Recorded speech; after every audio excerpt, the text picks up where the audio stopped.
Então vamos começar assim, dessa forma. Ninguém quer ser mais professor no Brasil, né. Isso é uma parada que é uma visão que eu tô tendo mesmo. Tem uns amigos meus que o sonho deles era ser professor. Hoje eles formados, eles não estão querendo exercer o cargo. Justamente, e o professor vai explicar melhor sobre essas questões, dos porquês, né. Acho que tem alguns elementos para a gente conversar sobre isso, né? Acho que eu gosto dessa formulação. Ninguém quer mais ser professor porque choca, né? E as pessoas pensam sobre isso. Algumas pesquisas que estão hoje disseminadas em alguns portais como o G1 falam de um apagão de professores para 2040, mas esse apagão está antecipado, tá? Então, muitos lugares hoje, em várias áreas, você já caça professores e não está achando. E tem vários motivos para isso. Eu acho também a visão que a sociedade brasileira tem sobre a escola tem piorado, ao mesmo passo que as falácias, as mentiras que a gente contava enquanto Brasil sobre a docência, sobre ser professor, não fazem mais efeito. Que mentiras estou dizendo? A ideia de ser professor por amor, a ideia de que professor é uma profissão importante, o Brasil, o professor tem que ganhar mais que Neymar, esse tipo de coisa. É, a gente vai repetindo isso, repetindo isso, repetindo isso, e vendo que cada vez mais é só frase feita. No final do dia, ninguém se importa com os professores e está ficando, inclusive, perigoso ser professor. Então, a gente até entra na graduação para fazer uma licenciatura, embora as pesquisas do INEP sobre o censo da educação acadêmica na licenciatura apontem cadeiras vazias, né? Diferente de cursos como medicina, as licenciaturas estão começando com cadeiras vazias. Tem curso que o pessoal se mata para poder disputar uma cadeira, as licenciaturas não. Né? Nós temos aí, pelo menos no setor público, 25% de cadeiras vagas no primeiro semestre, e no setor privado 30% a 35% de cadeiras vagas. E ao longo do curso a galera desiste aos montes. Pedagogia, que é a melhor licenciatura nesse aspecto, tem 49% de desistências. O melhor curso desiste metade. Imagine os outros. A filosofia, que é o meu caso, está ali no top 3, né, de licenciaturas que mais pessoas desistem. E desse filtro de entrar na graduação, se formar e atuar na área, quem chega na área vai desistindo. Vários colegas meus não atuaram na sala de aula e parte dos que estão na sala de aula querem desistir. Sem contar os que estão ficando medicados, né? Que é outra característica que a gente está percebendo. Eu percebo que há uma ausência nacional de dados sobre isso, com um detalhamento um pouco maior. Alguns estados lançam alguns números, mas o ponto é, o adoecimento dos professores e professoras tem sido gritante também. Então, essa ideia de que ninguém mais quer ser professor passa por todos esses elementos. E aí eu supero tudo isso com relação à minha pessoa. Beleza, eu resolvi que eu quero continuar. E aí, além de tudo isso, nós temos as violências, né? Com Hoje, certeza. os professores e professoras sofrem ameaça de pais de alunos, agressão de alunos e pais de alunos, enfim. Então, tem sido, inclusive, perigoso estar na sala de aula hoje e dizer eu quero ser professor, eu quero ser professora. Não sei se estou falando rápido demais, mas acho que é um pouco disso, né? Ninguém mais quer ser professor. Não é que as pessoas não querem de fato. É que, tipo assim, até que ponto o meu sonho vale minha vida? Né? Até que ponto o meu sonho vale esse espaço de precarização? Porque em muitos lugares também tem isso. Remunerações baixas, estrutura ruim. E aí eu até brinco com alguns colegas. Se nós ganhássemos 100 mil reais por mês para vivenciar essa lógica todo dia, que é um espaço muito barulhento também, nós aguentaríamos quanto tempo? Né? Então, nem sempre é só sobre dinheiro. Dinheiro também é uma questão, mas também você vai ver os casos, né? Professores sendo processados por alunos e pais de alunos, professores sendo agredidos, facada, tiro, veneno, enfim.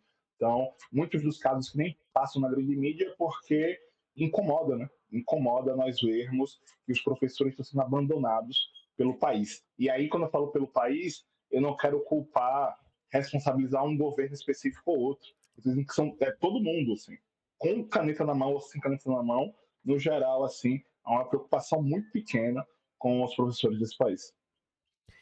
Então, toda essa questão que você vem falando tem a ver com o sistema, né? A falta de valorização salarial, a falta de valorização das próprias famílias, porque já é um incentivo que vem do momento político, né, atual que a gente vê. Então, você acha que para começar a voltar, porque eu mesmo sou de uma época que a galera que estudava comigo, lá no finalzinho, a galera queria todo mundo e queria se tornar professor, né?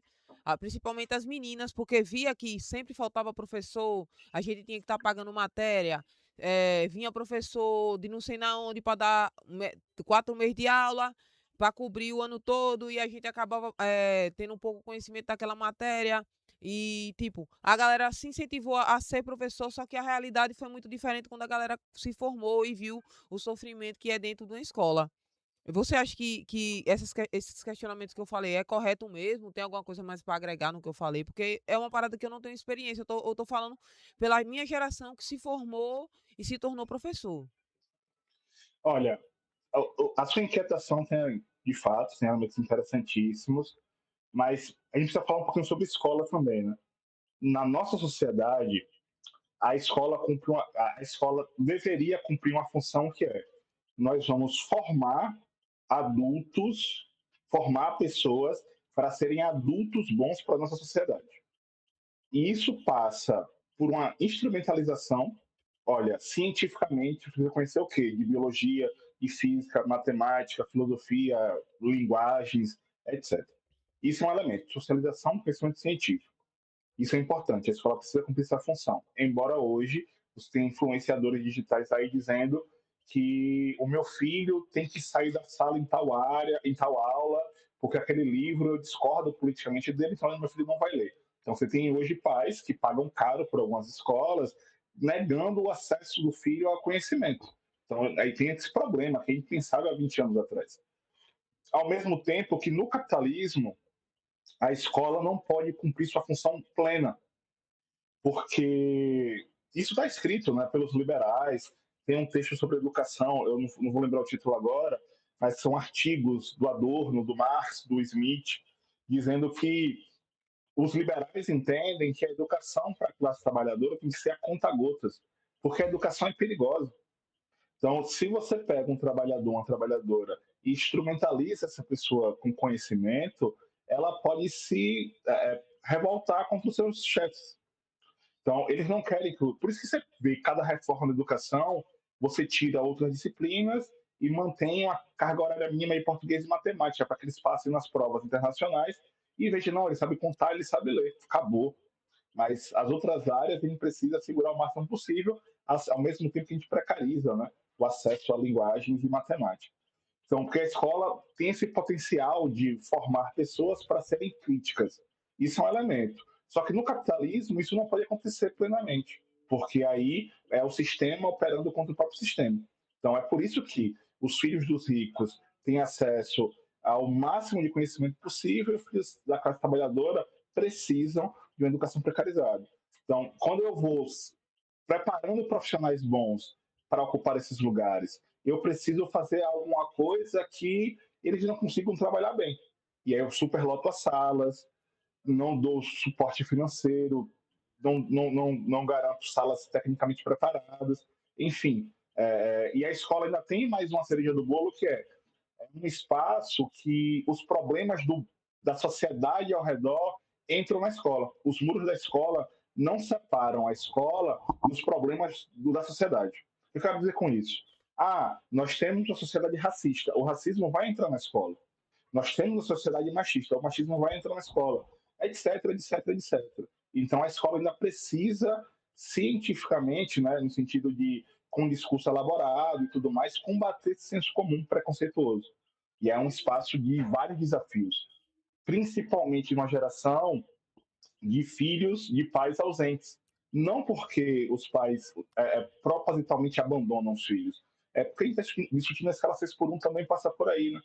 É preciso pensar uma condição em que os pais e mães tenham mais tempo livre para poder acompanhar os filhos e entendam, né, que a escola não é inimiga dos seus filhos, não é inimiga da família, pelo contrário. Escolas que conseguem garantir um diálogo com a família trabalham melhor. Só que aí nós temos, fora dos muros da escola, vereadores que chamam a gente de vagabundo, pastor chama a gente de vagabundo, Governador, etc, né? etc, etc. Governador chama a gente de vagabundo. Então você tem aí a sociedade dizendo para os pais dos alunos e para os alunos que nós somos inimigos. E aí, se eu sou um inimigo e eu tenho a chance de eliminar esse inimigo, numa sociedade que faz arminha o tempo inteiro, eu vou eliminar esse inimigo. Então, você tem um conjunto de. E aí, outro elemento que eu não posso esquecer de falar é uma geração que não está crescendo com referenciais que mudaram de vida pela educação. O que eu quero dizer com isso? Em que momento Virgínia ostenta um diploma? Neymar ostenta um diploma? Eu nem sei, não sei, os outros ídolos dessa geração aí. Então, essa galera não fala sobre estudar ser importante. Alguns até estudam, né? Nicolas Ferreira é graduado, xinga a gente, ataca a gente, mas ele tem graduação. Mas ele vai dizer para você não fazer graduação, porque para você não presta. Ele precisa. Agora você não precisa. Então ainda tem essa, né? Quem tem graduação, faz graduação, esconde que tem, e a galera que não tem, ostenta, olha, não precisa estudar, né? E o detalhe sutil quando não tinha preto na universidade pública brasileira, era um lugar incrível. Agora que tem preto, é lugar de vagabundo, de drogado e etc., das piores pessoas do mundo, segundo eles mesmos, né? Então a gente precisa pensar todos esses elementos, como forma de educação, para perceber que é um campo minado de vários poréns que precisam ser colocados à mesa e discutidos com seriedade. Porque os problemas que nós temos na educação não nasceram ontem e não vão ser resolvidos na próxima segunda-feira. É um projeto para 10, 15, 30 anos. Muito da hora. É, para finalizar esse tema, para a gente passar para o próximo, é, você acha que nós, como pessoas que quer incentivar os jovens ao nosso lado, você acha que o que tem que se melhorar da gente e também o que se tem que se melhorar para a galera começar a querer voltar para as áreas ou terminar seus cursos e se tornarem professores? Olha, eu não sei se a gente consegue fazer algo para as pessoas quererem ser professores. Porque em nós, eu falo, eu como CPF, entende? Porque o máximo que eu consigo é o meu exemplo na sala de aula.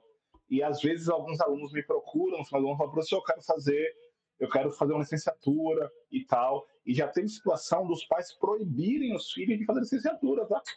Então eu já presenciei situação e depois do ensino médio, do terceiro ano, eu fazer o Enem e tal. Não, eu quero fazer ciências sociais, quero fazer filosofia, não sei o quê. Alguns, por questões financeiras, vão para um curso técnico, que é um pouco mais rápido, e deixam no sonho fazer uma licenciatura depois, mas alguns são proibidos pelos pais, inclusive, porque ou pela questão financeira ou pela questão da preocupação. Peraí, pô, fazer licenciatura, eu gastei tanto com você para você fazer engenharia, não sei o quê, vai fazer licenciatura. Então também tem isso. O meu terceiro ano formou, acho que 4 ou 5 professores, e em quase 10 anos como professor, eu não sei se eu cheguei a formar 5 professores, né? Justamente por esses elementos. E falo com alguns colegas que também passam por isso. Você vê que ninguém vai querer mais ser professor porque eles veem que a gente sofre. Então, se eu estou vendo alguém sofrer, eu quero passar para outro caminho. Eu acho que para fazer essa geração querer ter mais professores e professoras, é preciso fazer apostas como o governo federal tem feito, com pé de meia para a licenciatura. Eu não sei se é a melhor proposta, mas é uma proposta. Então a gente precisa pensar isso. Enquanto governos estaduais e federal, o que é possível ser feito enquanto governo para a licenciatura se tornar algo atraente? Isso é um elemento. Com relação aos nossos pares, as pessoas mais próximas, eu acho que dizer que ler é bom, ler junto, comprar livro de presente. Talvez seja uma alternativa, dizer que estudar é importante. Olha, tem um coach falando que estudar é importante, mas por quê? Na sua família tem alguém que é graduado, você que vem da periferia como eu, que vem do interior como eu, vão estudar, estudem. O que eu posso fazer é incentivar as pessoas a estudarem, e se porventura alguém quiser fazer licenciatura, que bom, que seja brinde para o seu professor.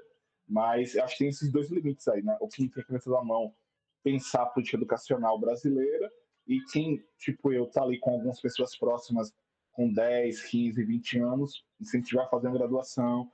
Eu na academia, por exemplo, sempre brinco com os bacharéis em educação física.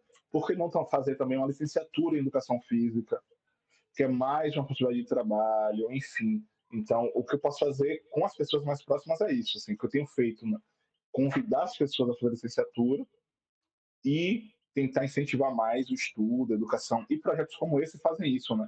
Quando alguém vem para cá e ouve um rapper, uma MC falando sobre suas referências, pô, eu quero conhecer mais. E aí vai parar num filme, vai parar num livro, vê uma entrevista como essa, vai ler, sei lá, um Paulo Freire da vida, que seja, vai repensar, o Enem está chegando nas inscrições sem isenção. Então, não heresia também tenta fazer isso, projetos como História Periférica tenta fazer isso. Então, a gente tem feito nossa possibilidade, nossa parte, né? Agora, cabe também a quem tem canto na mão deixar os professores trabalharem, né? E incentivar que os professores trabalhem. Tirar o chat GPT como professor, estilo Tarcísio está fazendo lá, né? Parar de perseguir professores, pagar o piso, enfim. Então, os governos operam na contramão, né? A educação só é prioridade no discurso, mas na prática passa longe de ser de fato uma prática, uma prioridade efetiva. É,